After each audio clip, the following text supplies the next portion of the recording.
अंतरराष्ट्रीय युवा विद्वान, जैन दर्शन में यूनिवर्सिटी टॉप व गोल्ड मेडलिस्ट, जैन सिद्धांत एवं न्याय विषयों को सरलता से समझाने वाले, यूएसए, इंग्लैंड, ऑस्ट्रेलिया आदि अनेक देशों में जैन धर्म की महती प्रभावना करने वाले, पंडित टोडरमल पुरस्कार, युवा विद्वत रत्न आदि अनेक पुरस्कारों से सम्मानित मूर्धन्य विद्वान डॉक्टर संजीव कुमार गोधा जयपुर द्वारा जानिए धर्म का मर्म। इस कार्यक्रम के प्रायोजक हैं मातु श्री पतासी देवी, श्री प्रदीप जी चौधरी, श्रीमती कुसुम जी चौधरी, श्री तिलक जी, श्रीमती श्वेता, श्री अरिहंत जी, श्रीमती दिव्या, अस्मि, उपशम, क्षाई, श्रद्धान, सहज एवं समस्त चौधरी परिवार, किशनगढ़, राजस्थान। जयति परम ज्योति समम समस्तैरनंत पर्यायी दर्पण तल इव सकला प्रतिफलति पदार्थ मालिका यत्र परमागमस्य बीजं निषेध जात्यन्ध सिंधुर्विधानं सकल नय विलसितानां विरोधमथनं नमाम्यनेकान्तं विरोधमथनं नमाम्यनेकान्तं।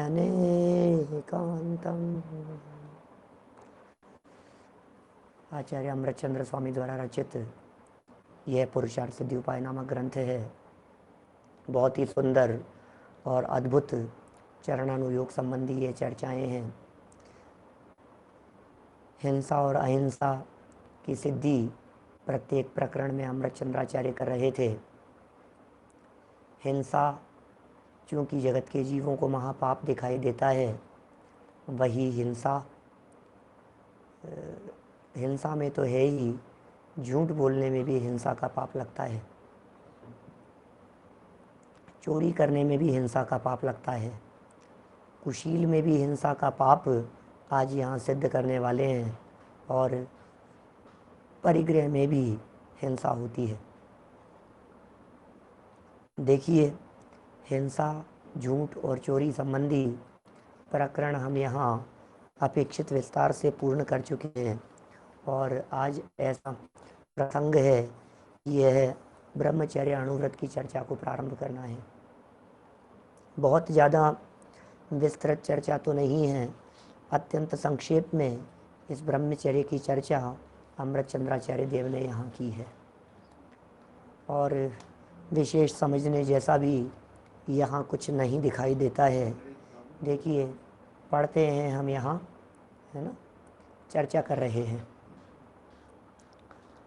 पेज नंबर है 132, 132 नंबर पेज है, और 132 नंबर इस पेज पर 107 नंबर का श्लोक है। ब्रह्मचर्याणुव्रत, कुशील अब्रह्म का स्वरूप। क्या होता है कुशील? क्या होता है अब्रह्म? अब्रह्म किसे कहें, कुशील किसे कहें? अब्रह्म और कुशील का स्वरूप क्या है? अब्रह्म और कुशील का वास्तविक स्वरूप क्या है?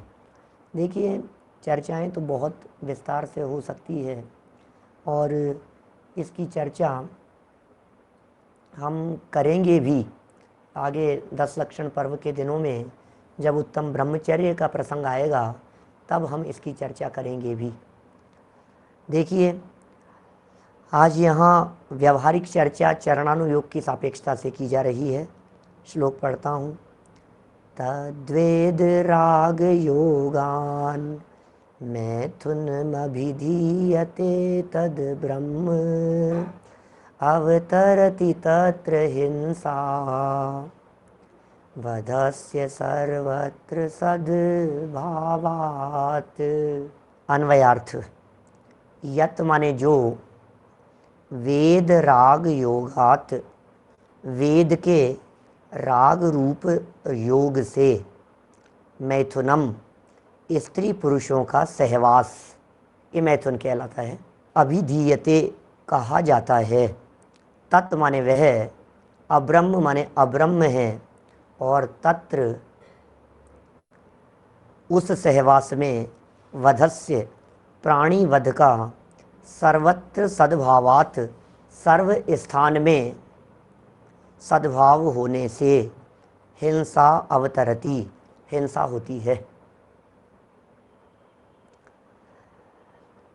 देखिए, जो वेद के राग रूप योग से, माने वेद का परिणाम आप जानते हैं, हमारे यहाँ चारित्र मोहनीय नाम की एक कर्म प्रकृति कही है, और इस चारित्र मोहनीय नामक कर्म प्रकृति के उदय से क्रोध, मान, माया, लोभ ये कषायें होती है। इतना ही नहीं, हास्य, रति, अरति आदि कषायें भी चारित्र मोहनी कर्म के उदय से होती है।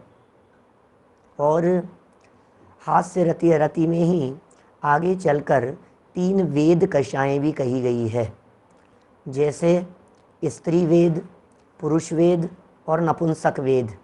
ये वेद नामक कषायें हैं।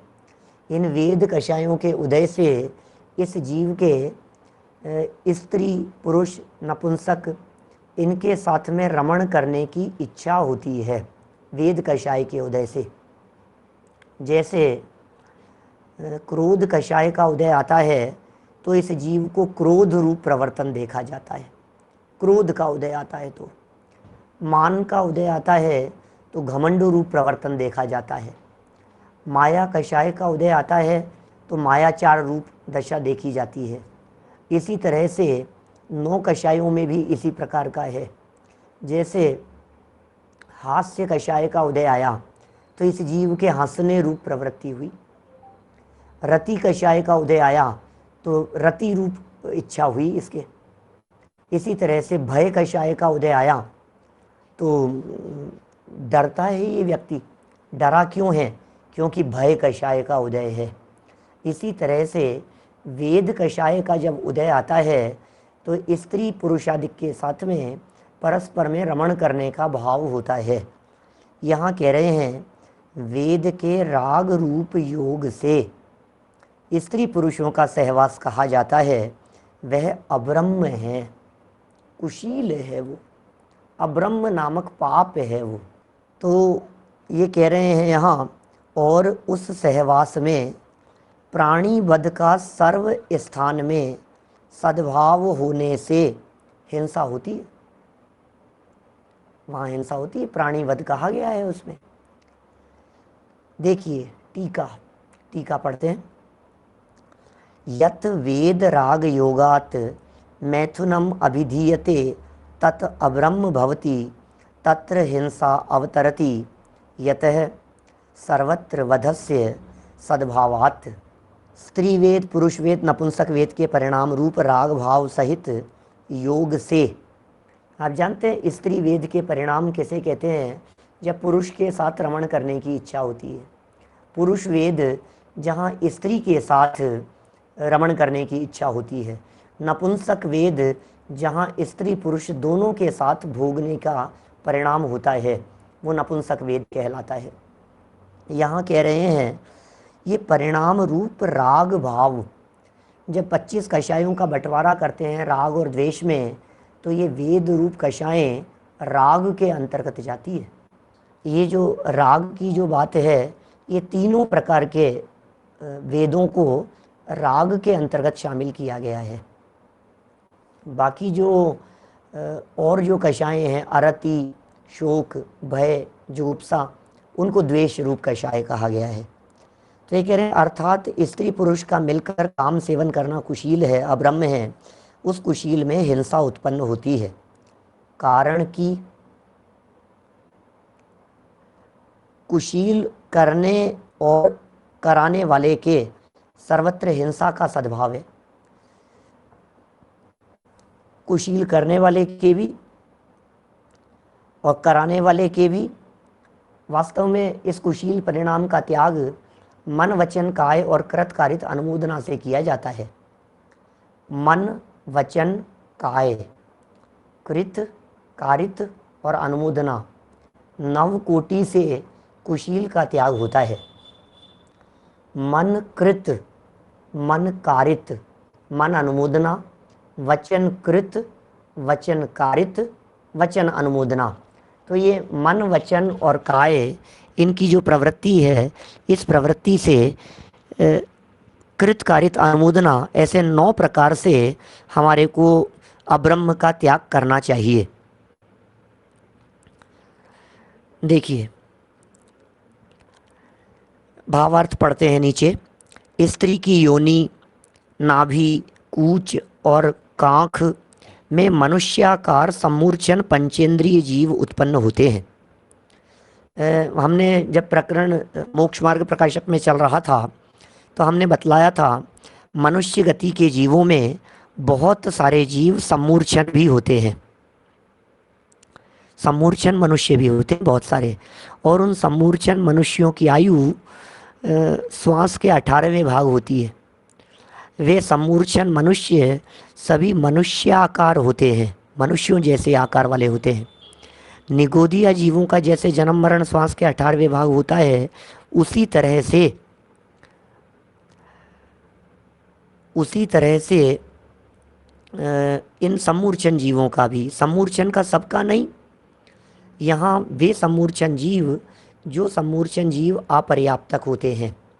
आपकी जानकारी के लिए बता रहा हूँ, मनुष्य गति के सभी समूर्छन जीव नियम से श्वास के 18वें भाग आयु वाले ही होते हैं। कोई भी जीव जो गर्भज जीव है उसकी आयु श्वास के 18वें भाग नहीं होती है। कोई भी समूर्छन जीव, सबकी आयु श्वास के 18वें भाग नहीं होती। सभी गर्भज जीवों की आयु भी श्वास के 18वें भाग नहीं होती है। सिर्फ अपर्याप्तक जीवों की ही आयु श्वास के 18वें भाग होती है। और मनुष्य गति के अपर्याप्तक जीवों का सद्भाव ये स्त्रियों के इन अंगों में विशेष रूप से होता है। देखिए, इसलिए स्त्री के साथ सहवास करने में द्रव्य हिंसा होती है तथा स्त्री और पुरुष दोनों के काम रूप परिणाम होते हैं, जिससे भाव हिंसा होती है। ठीक है ना? तो दोनों प्रकार की हिंसा का सद्भाव हो गया यहाँ। इस कुशील रूप अवस्था में दोनों ही प्रकार का सद्भाव जान लेना चाहिए हमारे को। द्रव्य हिंसा का भी सद्भाव और भाव हिंसा का भी सद्भाव। द्रव्य हिंसा समूर्छन जीवों की हिंसा के कारण, और भाव हिंसा जो राग रूप परिणाम हैं उसके कारण। राग रूप परिणाम की चर्चा तो पहले काफ़ी कर चुके हैं हम लोग। माने इतनी बात हो चुकी है राग रूप हिंसा के संदर्भ में कि अमृत चंद्राचार्य देव ने 42 नंबर के श्लोक में, माने आधे से भी पहले, काफ़ी दिनों पहले अपनी चर्चा हुई है, उसमें उन्होंने बहुत स्पष्ट शब्दों में ये कहा था, आत्म परिणाम हिंसन हेतुत्वात् सर्वमेव हिंसेत अनृत वचनादि केवल मुदार्थम शिष्य बोधाय। और एक जो वो श्लोक था, शायद 46 नंबर था, अप्रादुर्भाव है खलु रागादीनाम भवत्य हिंसेति तेषामेव उत्पत्ति हिंसेति जनागमस्य संक्षेप है। अर्थात आत्मा में राग की उत्पत्ति होना ही हिंसा है। अब जहाँ कुशील का प्रसंग चल रहा है, इस कुशील के प्रसंग में तो राग भाव प्रकट ही दिखाई देता है। स्पष्ट ही ख्याल में आ रहा है कि राग भाव है यहाँ, माने राग है तो हिंसा तो होगी ही। और देखिए, जो राग परिणामों रूप जो बात चलती है उसे कहते हैं हम भाव हिंसा, और जो समूर्छन जीवों का घात हुआ उसका नाम है द्रव्य हिंसा। देखिए आगे, शरीर की शिथिलतादिक के निमित्त से अपने द्रव्य प्राण का घात होता है। शरीर की शिथिलता के निमित्त से द्रव्य प्राणों का घात होता है। देखिए, किसी का प्रश्न सामने कि ये जो समूर्छन जीव है ये सम्यक दर्शन के पात्र होते हैं क्या? बिल्कुल नहीं होते हैं, क्योंकि मनुष्य गति का कोई भी जीव 8 वर्ष की उम्र के बिना सम्यक दर्शन का पात्र नहीं होता। कोई भी जीव, 44 था ना अपरादुर्भाव खलु रागादीनाम वाला। मनुष्य गति के जीव 8 वर्ष की उम्र गर्भ काल सहित, इसका मतलब कोई भी जीव जिसकी एज, अपन तो बर्थ से मानते हैं एज, लेकिन जो जनागम है ये बर्थ से नहीं मानता। असली बर्थ तो वो है जब गर्भ में आ गया था, तो गर्भ में तो 9 महीने पहले आया था। इसका अर्थ यह हुआ कि जब यह जीव यहाँ इस भव में 7.25 वर्ष की उम्र का होता है, 7 वर्ष और 3 महीने की एज जब यहाँ होती है इस जीव की, तब यह जीव सम्यक दर्शन का पात्र हो जाता है। गर्भकाल के साथ में 9 महीने गर्भकाल मानना चाहिए। तो इस तरह से 8 वर्ष की एज हो गई और वो सम्यक दर्शन का पात्र हो जाता है। लेकिन जिन समूर्छन जीवों की बात यहाँ कही गई है, ये समूर्छन जीव सम्यक दर्शन के पात्र नहीं होते, इन्हें सम्यक दर्शन की प्राप्ति नहीं हो सकती। क्यों नहीं हो सकती? क्योंकि इन जीवों की आयु ही श्वास के 18वें भाग होती है। श्वास, स्वस्थ व्यक्ति की नाड़ी को धड़कने में जितना समय लगा था ना, बस उससे 18वें भाग, 1 सेकंड में लगभग 24 बार जन्म मरण हो जाता है 1 सेकंड में। अब इतनी कम आयु वाला जीव वो सम्यक दर्शन का पात्र तो नहीं है। इनको मन का सद्भाव कहा है, लेकिन किसी काम का नहीं है। मन बनना तो शुरू हुआ था, मन पर्याप्ति इन जीवों की पूर्ण नहीं हुई और उसके पहले ही इन जीवों का मरण हो गया। देखिए क्या कह रहे हैं, शरीर की शिथिलता के निमित्त से अपने द्रव्य प्राण का घात होता है, पर जीव स्त्री या पुरुष के विकारी परिणाम का कारण है। दूसरे जीव इस जीव के विकारी परिणाम के कारण बन जाते हैं। सामने वाली स्त्रियां, सामने वाले पुरुष, स्त्री पुरुष को देखकर और अंदर में इस जीव के वेद कषाय का उदय हो तो वो निमित्त बन जाते हैं उसमें, अथवा उसको पीड़ा उत्पन्न होती है, उसके परिणाम विकारी होते हैं। विकार भाव अंदर में हुआ तो पीड़ा के परिणाम हुए। इससे अन्य जीव के भाव प्राण का घात होता है तथा मैथुन में बहुत जीव मरते हैं। जो सहवास और मैथुन की बात कही है उसमें द्रव्य हिंसा बहुत मात्रा में कही गई है, असंख्यात जीवों की हिंसा कही है, अनंत नहीं, असंख्यात कह करके पुकारा है। इस तरह अन्य जीव के द्रव्य प्राण का घात होता है, माने हिंसा का उसमें महापाप लगता है। अब मैथुन में प्रकट रूप से हिंसा, इस संबंध में एक श्लोक और देते हैं, 108 नंबर का श्लोक। मैथुन में प्रकट रूप से हिंसा है। हिंस्यन्ते तिलनाल्याम तप्तायसि विनिहिते तिलायद्वत् बहवो जीवायो नौ हिंस्यन्ते मैथुने तद्वत्। यद्वत् जैसे तिल नाल्याम, तिल से भरी हुई नाली में, हिंदी पढ़ देता सीधा, जैसे तिल से भरी हुई नाली में, नली में, नली पाइप की बात कर रहे हैं, तिल भरे हुए हैं उसमें, तिल गुजराती में क्या कहते हैं चेतन भाई? तल, तल बोलते हैं। तिल समझिए, तेल निकलता है जिसमें से, वो तेल भरे हुए हों, उसमें गरम लोहे की शलाका माने सरिया लोहे का गरम गरम वो डालने से तिल भुन जाते हैं। वैसे ही मैथुन के समय योनि में भी बहुत से जीव मर जाते हैं। इस तरह से ये इन्होंने असंख्यात जीवों की हिंसा संबंधी यहाँ बात कही है। टीका देखिए, यही बात वापस भी रिपीट करेंगे।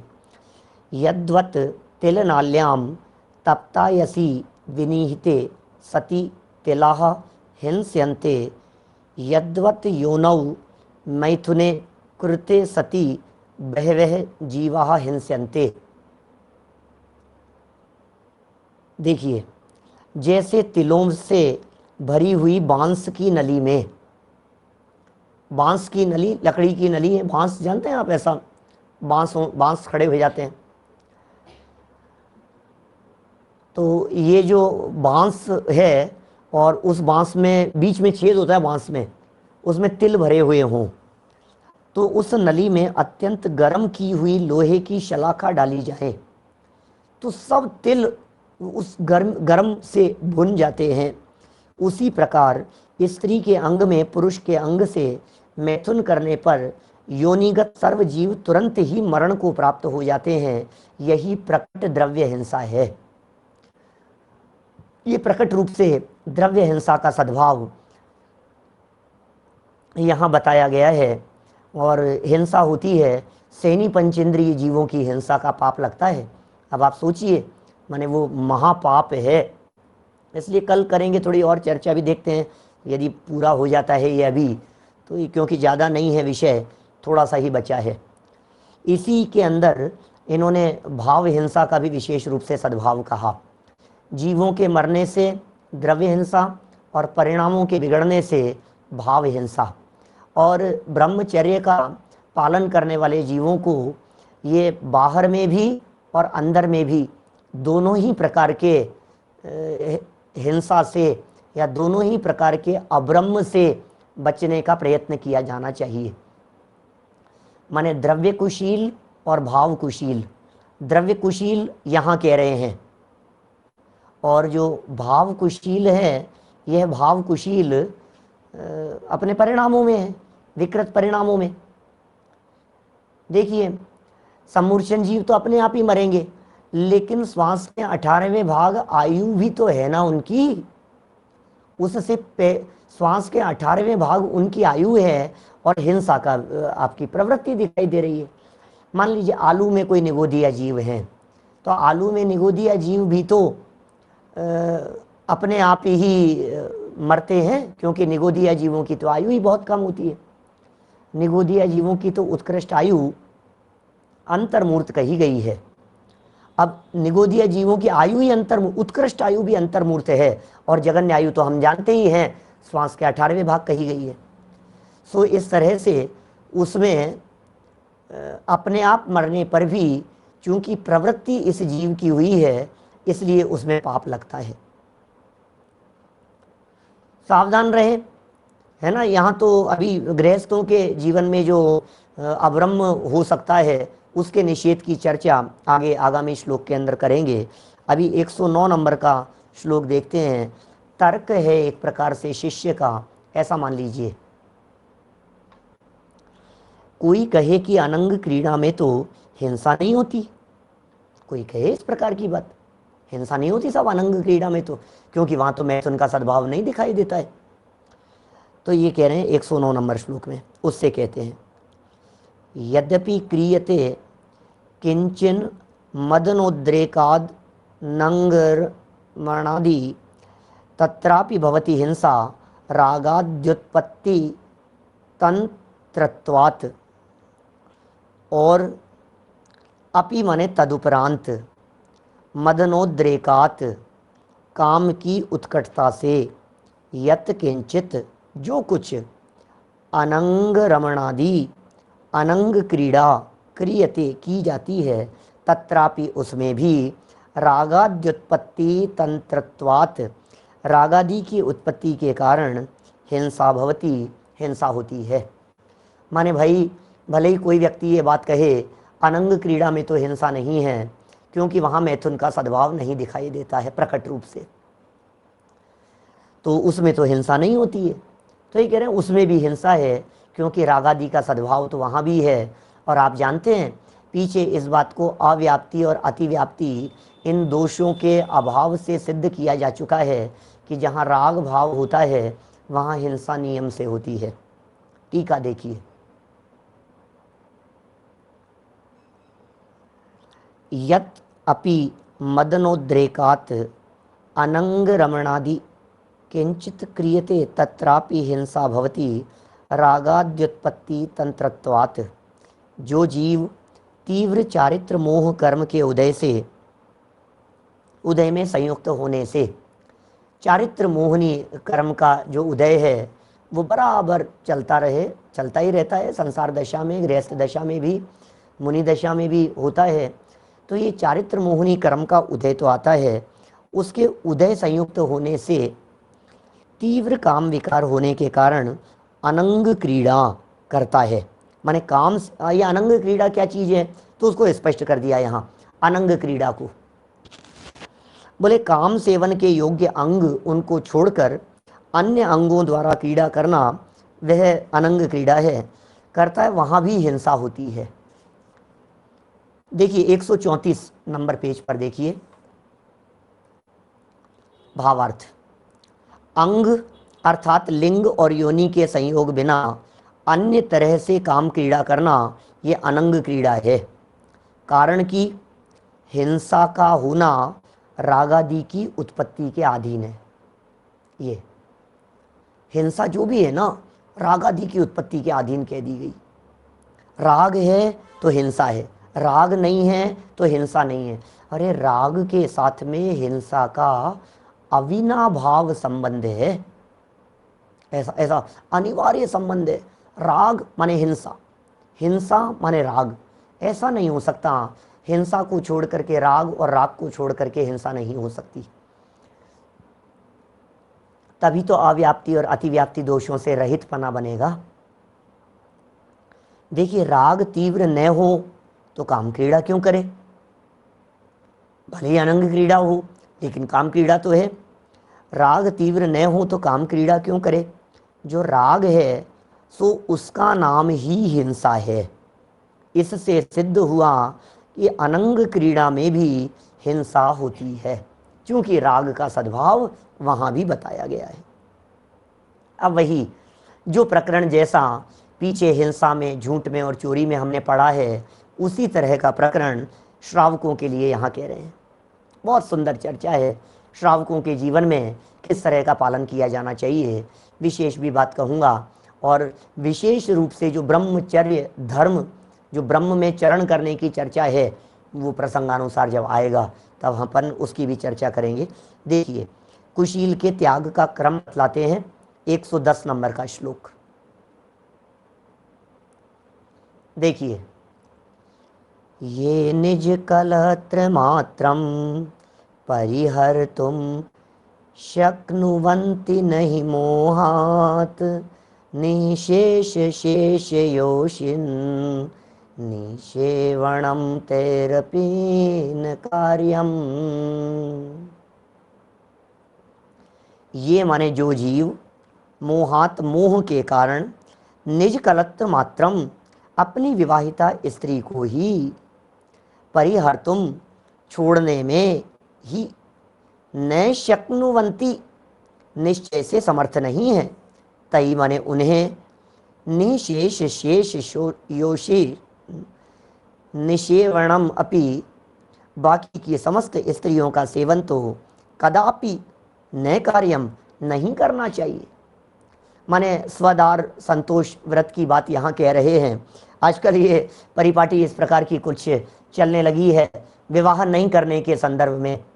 विवाह नहीं करने का उल्लेख हमारे यहाँ, विवाह तो करेंगे नहीं और ब्रह्मचर्य लिया नहीं, ब्रह्मचर्य व्रत के धारी नहीं है, तो उसका यहाँ जनागम में निषेध किया गया है। आपकी भूमिका तो अभी पहले गुणस्थान की है और ब्रह्मचर्य का पालन पंचम गुणस्थान के पहले होता नहीं है, और छठे सातवें गुणस्थान में उत्कृष्ट रीति से महाव्रत का पालन होता है। ये लिव इन रिलेशनशिप जो वर्तमान में सारे दुनिया भर में चल रहा है, ये उसके निषेध के लिए बहुत ही अच्छा है विवाह किया जाना।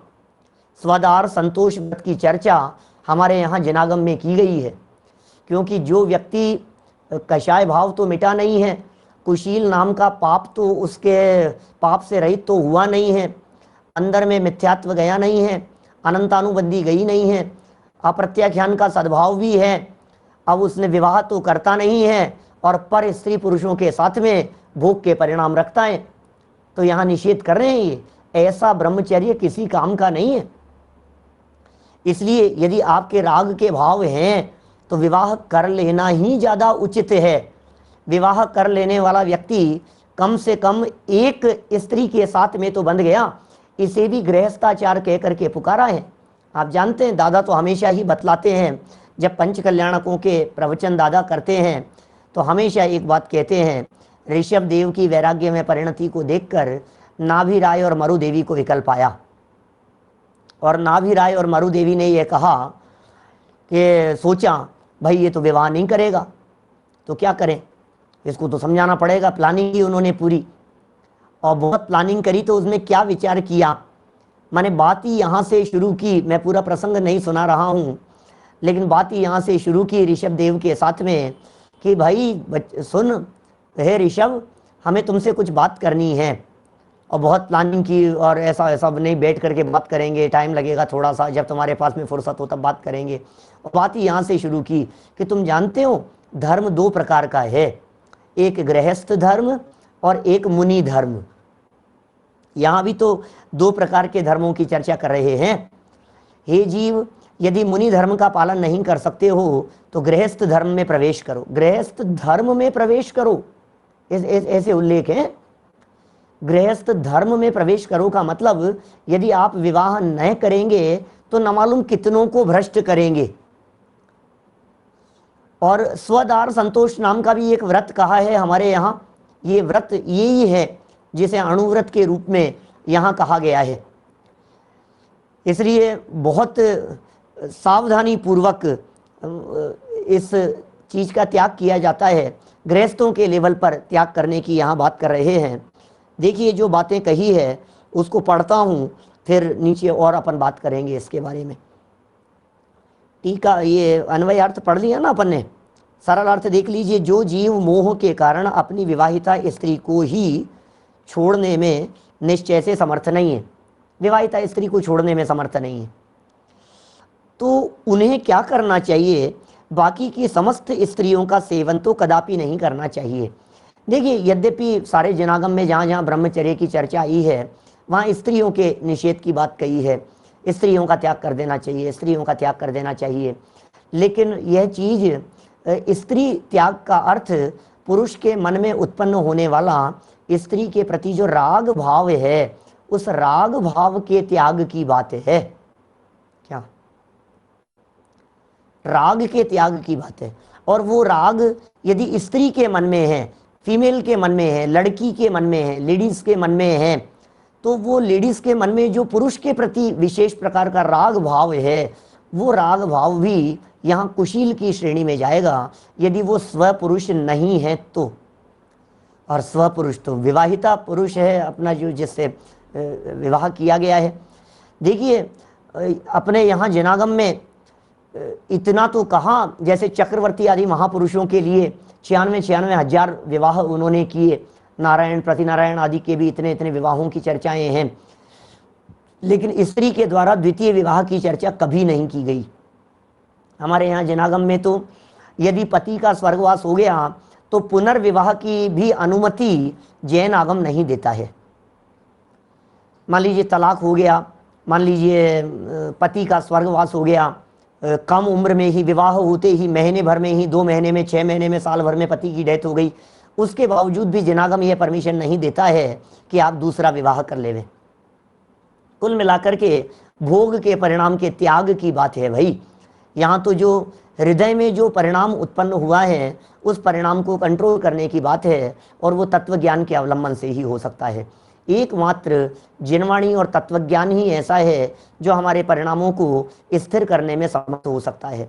हमने एक दिन जो बीच में चर्चा चली थी अपनी शील व्रतेश वनतिचार भावना, उसमें भी हमने इस प्रकार की बात थोड़ी बहुत कही थी आपसे। क्योंकि मन चंचल है और मन की चंचलता को रोकने का यदि कोई साधन है, यदि कोई माध्यम है, तो वो माध्यम है एकमात्र जिनवाणी।